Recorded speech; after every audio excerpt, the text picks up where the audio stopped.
Hi everybody, I just wanted to do a very quick video today around boundaries.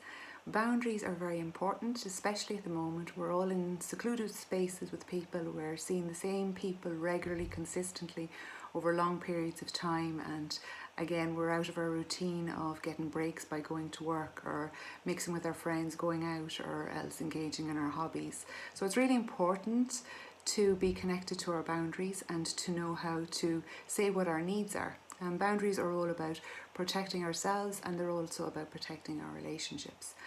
And the key thing with, I suppose, boundaries is first and foremost to know what they are for yourself, and secondly then to share them in a healthy, safe way with others.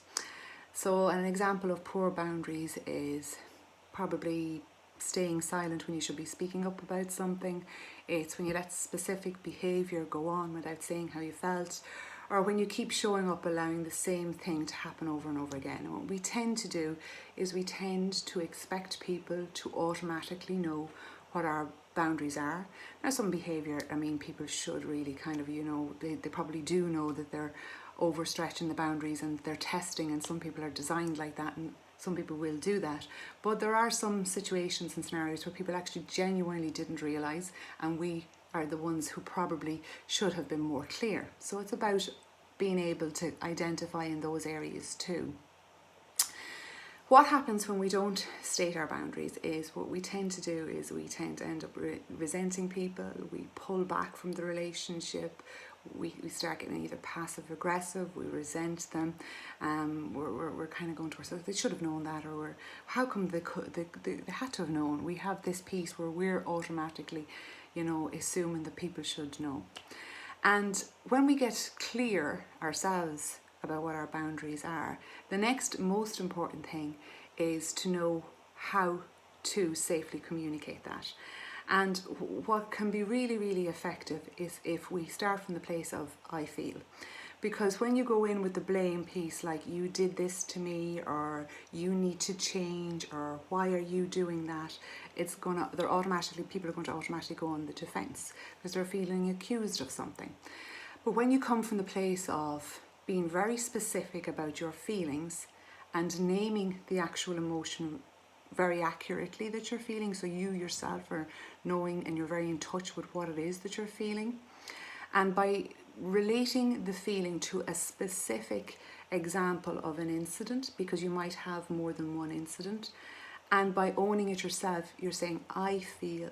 So you're naming the situation that took place, and you're saying when we are at whatever, and you say, or you do, and I feel belittled. You could use that for an example, like I feel belittled, or I feel not heard. And you're owning that you feel, you're not saying you do, you're saying I felt when we went to an event last week, and whereby you said, then I felt, and stress the I felt piece. I felt belittled, or I felt I wasn't heard, and you're not blaming them, you're saying it's you, and you can always come back to that. You can always say, no, I said I felt. And you can ask the question like, is there something going on at the moment for you? Are you under pressure? Can I help you with something? Acknowledging that it may not be intentional, that the person might have something else going on. They're not, intending to be anyway hurtful or dismissive. And opening it that way. Now it will maybe open the floor for some emotion. There's always going to be some level of emotion, and we need to be allowing of that, but you're coming from a very healthy, completely different place. When you operate that way, it means an awful lot of things. It means you're not suppressing your emotions, and that's really, really healthy for you as an individual, because you're not getting emotionally congested and emotionally blocked up. And by not suppressing, you're processing out your emotions, and you are also, I suppose, defining and creating the tone for how your relationship should continue, and that actually strengthens relationships. It creates respect when people discover what we want and what's important to us, and we're honouring ourselves, and we're placing ourselves in high self-esteem, high self-worth by actually speaking about what our needs are. So it's just about finding the right language and then saying it and communicating it. And if after that isn't effective, and if that doesn't work, we can take it, that's another conversation we'll have the next day.